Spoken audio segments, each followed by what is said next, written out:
Soccer Today is powered by Spin Media.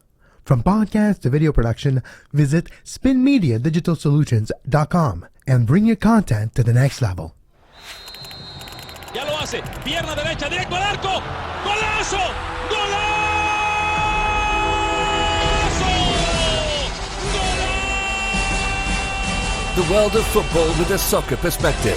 This is Soccer Today with Duane Rollins and Kevin Laramie, live on the Sports Podcasting Network. Good day, good night. Welcome to Soccer Today for Tuesday, July 19th, 2022. I'm Kev Laramie and I'll be joined by Duane Rollins in a second as we invite you to click on that subscribe button and join our crew, our journey to 1,000 subscribers here on YouTube, watching us live on Twitter and on podcasts. Everywhere you find your favorite podcast, you can find Soccer Today. That is Spotify, Apple Podcasts, Google Play Store, and Spreaker. Joining me, as always, Duane Rollins live from Toronto. Duane, how are you doing today? I'm doing pretty well. I know you're a cycling fan, so real quick before we get going, a historic day for Quebecers and for Canadians. First Tour de France win in 34 years. Exactly. Second Canadian to win a stage since 1988. Steve Bauer in 88. And in 2022, Hugo Hull, who's from Saint-Perpétue, Quebec, who's won. And the interesting fact is, in the car following him, his directeur sportif is Steve Bauer. So that was quite special for both of them. He's for Israel Premier Tech in the Tour de France, winning the stage, and his teammate and compatriot Michael Woods third. This ain't Kevin Talks About Cycling, but I guess it has become Kevin Talks Cycling with Duane watching the Tour de France this year. But Duane, today it's a bit of a different show. We'll talk about the W Championship. We'll break down the results from last night's final between the U.S. Women's National Team and the Canadian Women's National Team. Did I say Men's National Team? That's a mistake. U.S. Women's National Team versus Canadian Women's National Team was last night's W Championship, CONCACAF Ultimate Tournament. And it was won by the U.S. 1-0. Alex Morgan from the penalty spot. And we'll break it down. We'll break down what happens now for Canada. How do they get to 2024? The U.S. have qualified for the Olympics. We'll talk about the Canadian Premier League having some 2 games tonight. A doubleheader in the Canadian Premier League. And it's a bit past mid-season. And he's on his way out, Teti Castellanos. He's a Golden Boot leader. So it led me to think and look at who's the leaders in a few categories, Duane. And we'll look at that today. But let's start with the Women Championship, the W Championship final, CONCACAF's Ultimate Tournament for women that finished last night. And it was a great final. US 1, Canada 0. What is your overall thought on the match? Same as it ever was, really. I mean, Canada defended well for large portions of the game. I mean, we can make an argument about whether the penalty was soft or not. It's one of those unfortunate clip of the heels, player goes down, maybe a little easy, but regardless, it's generally called. So it is what it is, particularly in CONCACAF, so you got to be careful about that. And when you're defending on such a thin margin for so long in a game, and when you're just unable to produce any real true attack of your own, you're bound to get caught up with games like with moments like this. But that said, you know, it is only a 1-0 loss. They're still certainly competitive with the U.S. more than they have been in several years. I think lately most games end up in 1-goal decisions. Canada, of course, got the best of them finally in the Olympics in Tokyo last summer. So that was, you know, something to hold your hat on as they prepare to play Jamaica in that one-game playoff, which will be not one-game playoff, 2-game playoff to go to the Olympics. Yeah, a home and away series between Canada and Jamaica will decide who goes to the Olympics and represent CONCACAF alongside the U.S. Women's National Team, who will go to the Olympics in 2024 and represent the U.S. in Paris and enjoy the beautiful Olympic Games in the Ville Lumière. And now, Duane, now that we've looked at this entire championship, what is your thought overall on Canada's performance in this championship? They've qualified for the World Cup with their presence in the final. What is your thought on the overall result in Canada's play in the entirety of the tournament? Are a world-class defending team, and the results speak for that in this tournament. What they struggle with, particularly now that Christine Sinclair is getting on in years, to say the least, is to put the ball in the back of the net, and this maintains a current. It still is an issue. It was an issue in Tokyo. They did manage to get through those games by taking them to penalties in the final and by finding a way past the U.S. in the game that was we didn't really see coming until it happened, and they got their gold medal, and that can never be taken away from them. You know, flags fly forever, gold medals hang on your neck forever, right? So you can't take it away. But it's still the problems that existed with this program for a long time still are there. That said, if you continue to defend well against the world-class teams, against other top 10 teams, you will give yourself a chance to win. Should they beat Jamaica in home and home? Yeah, absolutely. They should. Now, I'm glad that they're going to have a test of having to travel to Jamaica to play a game. That's not something that's happened before in this region. I think that's a valuable addition to this to provide sort of some of those same tough conditions that the teams have to go through on the men's side. To not just play single comfortable tournaments in the U.S. time and time again, I think is an advancement for the sport in this continent, and something has been needed for a long time. I wish that they would move to a non-tournament format for World Cup qualifying. I think that would be the way to go moving forward after this. But like a literally the qualification process like the men's, I guess. Yeah, that's to me the way to grow this. I know that this would be resisted by the women, by the U.S. women, I should say, because they will likely argue that they can make more high-profile, higher monetary making games against European opposition, against world-class opposition, and then they can be playing Jamaica, playing El Salvador, teams like that, World Cup qualifying. But at some point, you have to look at what's the best for the region as a whole, as opposed to the best teams in the world, and that would include Canada in that too. Look, they are having a Nations League for the lesser teams that is going to get more games happening, but the only way you increase the level of the sport in the continent is to play more. And you're starting to see it, and hopefully that continues. Look, Canada should beat Jamaica. They should. If they don't, it's going to be very disappointing to not have a chance to defend, 3 medals in a row. Exactly. Become, especially like you're the champion, you're the gold medal. You gotta. It's like almost not Bev Priestman, but maybe higher up than her. If they don't qualify for the Olympics, it's a introspection moment. Yeah, and look, it could be worse. They could be Mexico, which has nothing to play for 3 years, right? Like this could have been drastic that way, but nonetheless, they are going to the World Cup. That is important to continue to build. It's crazy, Duane, that it doesn't get more attention than this.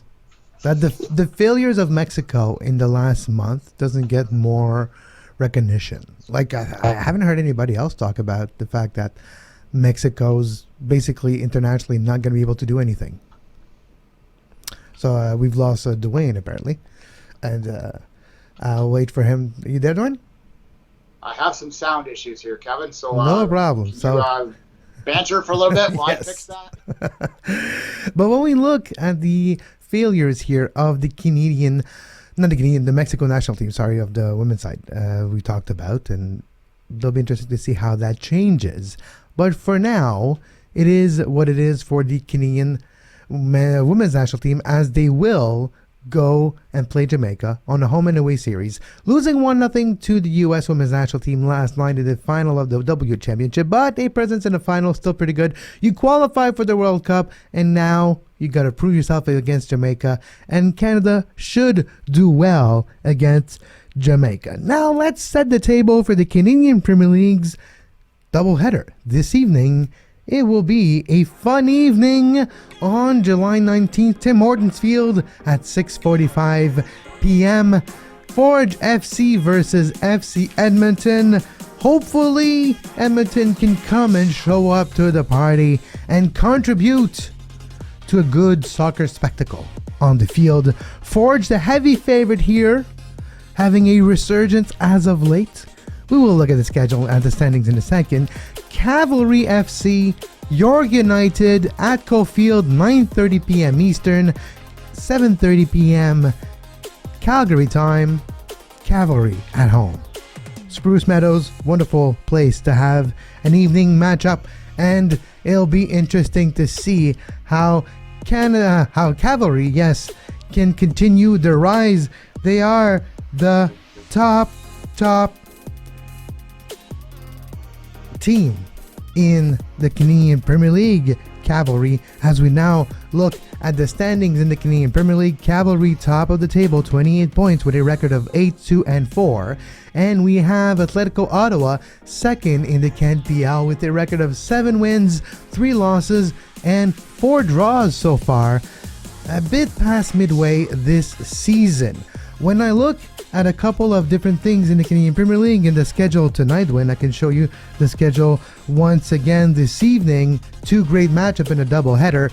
I do believe Forge is the heavy favorite, but can FC Edmonton surprise the world and maybe drink a cold iced cappuccino at the end of Tim Hortons Field?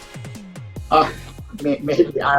Surprise the world might be overstated a little bit, but you never know. So the world will be watching. I'll be watching too, so it should be fun. Look, Edmonton has been better over the past few weeks. They arguably aren't even the worst team in the Canadian Premier League right now. That honor might fall to York, so they can build on that and perhaps get a result here. But Forge has, if you take away that first month of the season, as I've said many times before, they're right up there with Calgary in terms of the top team in the league, and it's going to be a tough outing for Forge to get through that. I'm looking forward to it though. I'm looking forward to some midweek action here. I think it should be an entertaining game, and Edmonton tends to find ways to get the ball in the back of the net, and they also tend to allow a lot of goals. So it should be a high-scoring one.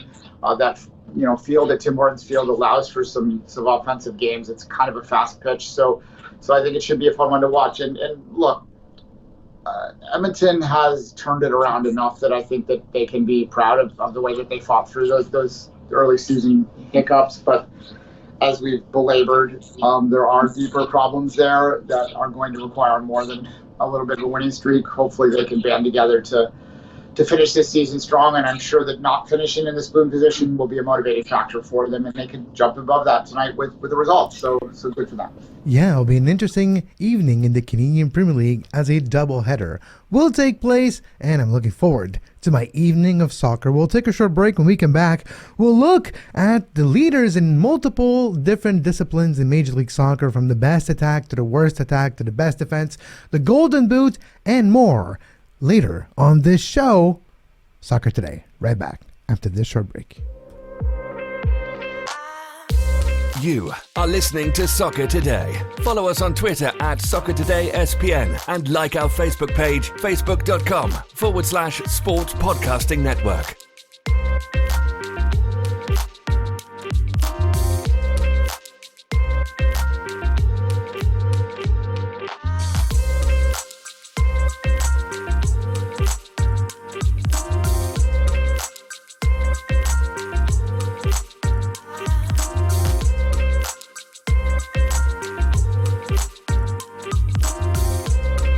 And we're back on Soccer Today as we bring you the people that helps contribute to the show. Our shout out to our patrons: Pierre, Patrick, Martin, Jordan, Ian, Sean. Hope your trip was fun over the last few days. Dennis, Daniel, and Blue Collar Dan. Let's go, boys. Duane is having some audio issues. It's things that happen to all of us, and we'll be back with Duane later this week as we now turn ourselves to the Two Solitudes podcast, which you can find the latest episode on our Patreon page at patreon.com/2solitudes. Latest episode looks at Canada soccer business, Canada soccer, and the controversy that's been in the news lately. Duane and I give all our thought and different angles and explain a little bit of the reasoning behind the entire ordeal. And you can find that show on our Patreon page at patreon.com/2solitudes, as we now turn around and look at Major League Soccer's leaders in a couple of interesting statistics.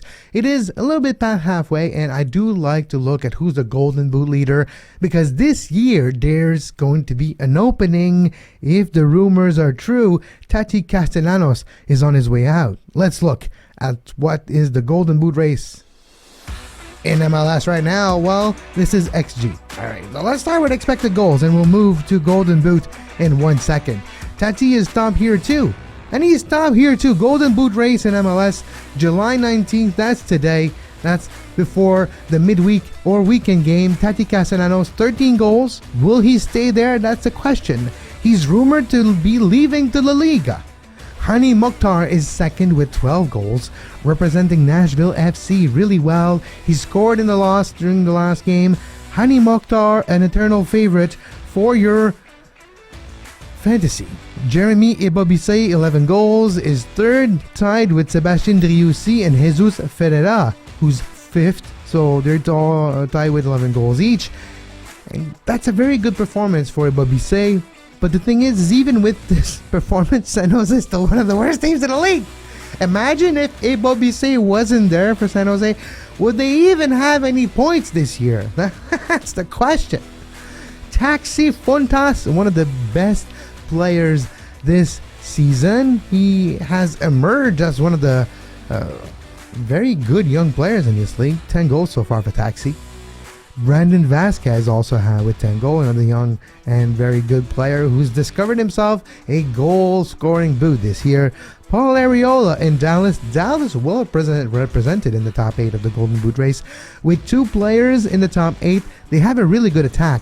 And if we go back now to the actual XG, the expected goals, I'd like to compare both of those together. Because Castellanos is top, yes, 15.6. He's underperforming his expected goal. He should have more than 13 goals. That's just how good of a season he's having. That's why they're going to get a good price for him if they sell him. Hani Mokhtar, Nashville. This is a very equal performance. 12.1 XG as he has 12 goals scored. Almost identical result between the two as we look at the XG versus the Golden Boot. Bobby third also, 10.2, a little underperforming, actually overperforming his XG with 11 goals scored. Now, this is where it becomes interesting. Daniel Gazdag, who has 9 goals scored, he's like just below Paul Arriola in the Golden Boot race, has 9.4 goals, which is very similar to his output. Brandon Vasquez, followed by Jesus, for not say Jesus, Sebastian Driussi is 7th, and Chicharito 8th in the expected goals leader conversation in MLS, which compared with the Golden Boot tells us that Castellanos might be the best striker in the league so far this year. Hani Mokhtar close second and Bobby third. Those 3 players are, according to different metrics, playing as they should. Driussi is also part of it, but overachieving his expected goal. He's a poacher. He's really doing well in these type of scenarios. Sebastian Driussi, to me, he's really given a lot of, yes, some say it's lucky goals, but I don't view it just as luck. We also have Georgi Mihailovic, who's in a similar situation where he's overperforming his expected goal. So some say we like chances and it's lucky goals, but I do view it differently. It shows, if you're an offensive player at least, to me, it shows a certain amount of understanding of where to position yourself and an influence on results of games when you compare the two. And Chicharito is 8.2 expected goals, give him the 8th spot. Yes, it's been not as easy as expected lately for Chicharito and the LA Galaxy, but we have now a team that with Dejan Joveljic, with Chicharito, and maybe can fight for a playoff spot, but that's where LA really is. They're not going to fight for the top of the Western Conference. I think we've established that with the result this year so far. I think we shouldn't expect more than a contender for a playoff spot, but that could be 8. That could be missing the playoffs, and then the questions are going to start in LA. Is the Greg Vanney project a success 2 years in? Because it's going to be 2 years at the end of the season. And is that enough to judge the entirety of the project? If the second year is not even more successful than the first one, if they miss the playoffs, that's a big magnifying glass to look at the body of work of Greg Vanney at LA. So far, well, to be quite honest, I am disappointed with the output of the performance of the Galaxy under Greg Vanney, looking at the entirety of his tenure so far. We've talked about Golden Boot, we've talked about XG, but to score and to have opportunities, you need service. Let's look at the best passers in Major League Soccer so far.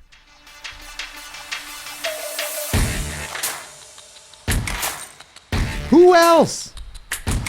Who else but eternal MVP contender Carles Gil to be top of the assist leaderboard after July, well, as of July 19th. 21 games played for some of these players. Carles Gil, 11 assists. It took him a while to start this year. Injury problem. kind of like tactical problems, coaching problems. Him and Bruce Arena did not see eye to eye all season long. Things look to be at least back to normal. His assist boot is back on, and he has 11, top of the league. Luciano Acosta, who's serving a suspension as of now, is second with 10, equal with CANWNT of the Philadelphia Union, my favorite fantasy player. I'm on a 9-0 streak in league play, in head-to-head league in fantasy, and most of it, CANWNT was my starting defender there. Mauricio Pereira, hopefully his injury is not too long and too serious with the Orlando Lions here. 9 assists this season so far. And of course, that's Major League Soccer assists, which means the secondary assist is included in this calculation. Santi Rodriguez, 5th with NYCFC with 9, equal with Pereira. And Lucas Elarayan, who's making a comeback on the scene this year. Over the last few weeks, he has been lights out for Columbus. Mixed with Cucho Hernandez, Columbus is back being a powerhouse in the Eastern Conference, and most of it is due to his service, and we see the result in the standings. Thiago Martins once again playing amazingly, scoring last weekend to help NYCFC beat New York. Thiago Martins, eternal favorite in my fantasy once again, and Thiago Martins 8 assists this year, playing very well and finding himself with maybe without his best goal scorer, but who knows if that's going to change his output. And last but not least, in our standings at least, there's a couple of the players with 8 assists, but Carlos Vela, that might change, it might grow. We'll see how Bale, Vela hangs out together. Congratulations to Chiellini, by the way, who made his debut also. A lot of people are talking about Bale making his debut with LAFC last weekend. Let's not forget the Italian is unbeaten in MLS right now. Chiellini unbeaten in MLS. He looked like he was enjoying himself. He looked like he took it seriously. Good first impression for Giorgio Chiellini in LA for LAFC. We've looked at the assist leader. We looked at overall attacking wise. So let's move and look at the team performances and the best attacks in MLS as of July 19th. Who would have thought? Who would have thought that Austin FC would have the best attack in the league past midway the season? Nobody. Nobody thought this was going to happen. LAFC second, that's going to change. It might be first before you know it because of Bale and company. If it goes well, we'll see. But they're second right now. New York City FC is the third best attack in the league with 39 points. Can they continue to maintain their pace in goal scoring now if Castellanos leaves? That's the big question. Montreal is fourth, 34 goals for CF Montreal. Philly fifth. Portland and San Jose equaled with Philly with 33 goals scored this season. FC Cincinnati is now 8th with 32 goals scored this year. And as we look at these attacks, you're only as good as your defense. So keep a little eye on these teams, and let's try to remember the best attacks that are also the best defense. And then you look at the standings and you see a big correlation. So here's the best defenses. Well, there you go. When you see a good attack and a good defense, it makes for a good result. Austin has the 7th best defense in the league, but they have the best attack and they're top of the table for the Supporters Shield, followed closely by LAFC, who has 22 goals against, and LAFC has 40 goals for, a plus 18 differential, and you find yourself with a very good team and a good second team overall in the standings for the Supporters Shield. There's a correlation there, and I think it's very important to keep an eye on. Let's not forget NYCFC, who has the 2nd best defense and the 3rd best offense, and one of the best teams in the league, same as Philly. There's a correlation between all these things. We can go back to the best attack. If you're in the top 8 of the best attack and top 8 of the best defense, you're one of the best teams in the league. And that's a correlation when we look at the Supporters Shield standing, which we can right now, because that makes a big difference. There's some outliers in the standings like Montreal, who's one of the worst defenses in the league, but one of the best attacks. And there's a couple other teams like that, and we'll look at that in a second. But the race for the Supporters Shield in the entirety of the league is dominated by LAFC, because of their win. Austin, very close. And we're seeing, well, one of the closest and I have to say, hottest race for the Supporter Shield in a long time. Couple points differentiate the top and the third, but when I look at LA, FC, and Austin, can they continue and maintain that pace? That's a big difference. It's a difficult Western Conference, you know. They have teams like Salt Lake, Nashville, Dallas, LA, and to me, it's the teams below the red line that are gonna fight to become a contender, like Portland and Seattle, and I'll even include Vancouver. Something's got to give, and if you're not careful, you're going to slip between now and then. You'll slip below the red line, so that's a big difficulties. But teams that are in danger of slipping below the red lines are teams that don't have a good defense. Here are your worst defenses in Major League Soccer.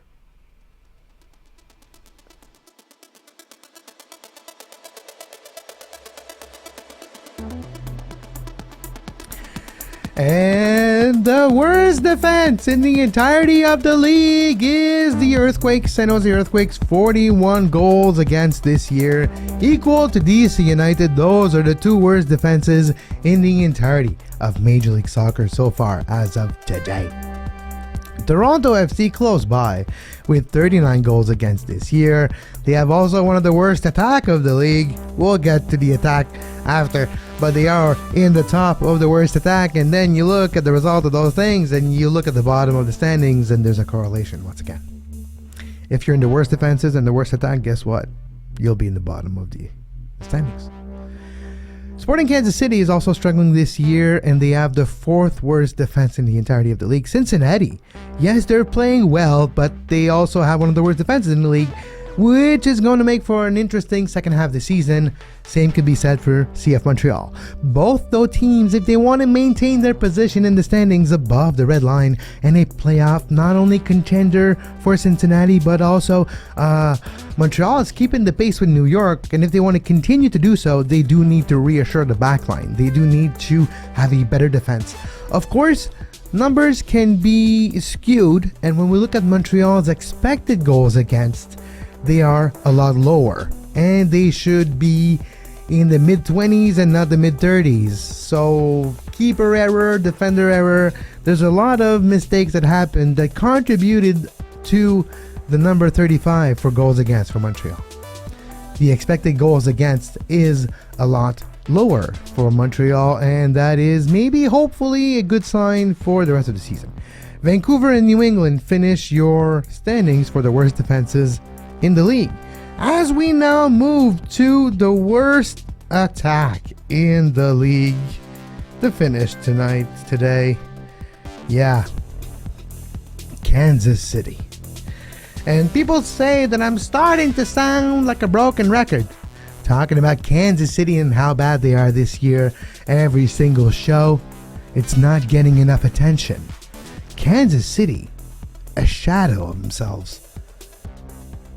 19 goals scored this year so far. That's the worst in the entire league, followed by the Chicago Fire with 21 goals against. Goals scored. So Miami third, Vancouver fourth, Colorado, DC, Charlotte, and Toronto are your worst attack in MLS, as we can finish by looking at the standings as of, after last weekend in MLS. And you see in the East, when you look at the worst attacks, look at there. There's a correlation with the standings.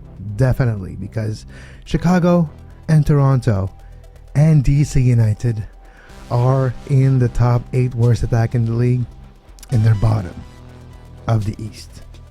And now when we move to the Western Conference standings, we can look at the Western Conference standings and we look at the worst attack, which once again is to illustrate that in MLS you need to score goals. Defending is important, but your standings will reflect more if you can score goals than nothing else. Proof is Montreal. Proof is Cincinnati. Teams that are in the worst defenses in the league but top of the standings, at least the upper half of their standings so far.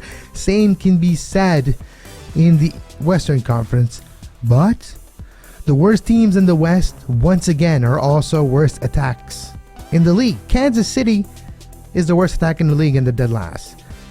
San Jose is the exception. Colorado is in there. Vancouver is in there. And that is maybe a bad omen for the Whitecaps going forward. The Whitecaps are the 4th worst attack in the league. It is hard to replicate, and we'll see if Julian Gressel changes everything. We'll see if the venue, well, first of all, he had some gripe with how the trade happened, and I can't really blame the player for seeing it on social media before he was made aware, and a couple other things like that happened that wasn't really good. But he does feel good about the welcome he had from the Whitecaps and from everybody else involved in Vancouver. He felt welcome, so hopefully that goes well. His integration goes well. Julian Gressel now with Vancouver, of course. Maybe his contribution does help for Vancouver's attack, because that's probably their Achilles heels at the end until the end of the season. And we'll see a new attack next year. Cavallini's contract is up at the end of the season. There's going to be other decision needed to be made in Vancouver going forward. Maybe the attack will see new faces next year. Right now, it's one of the worst in the league.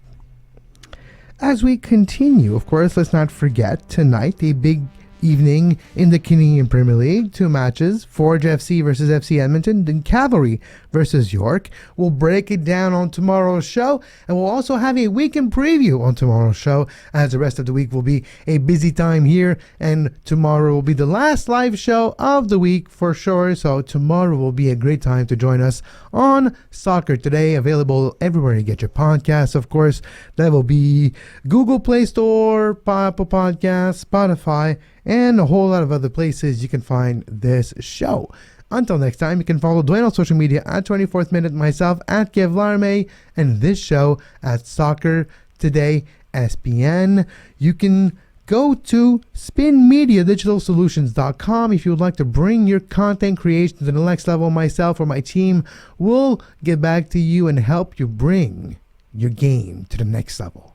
But as always, until next time, for Duane Rollins, I'm Kevin Laramie, and we wish you a great soccer.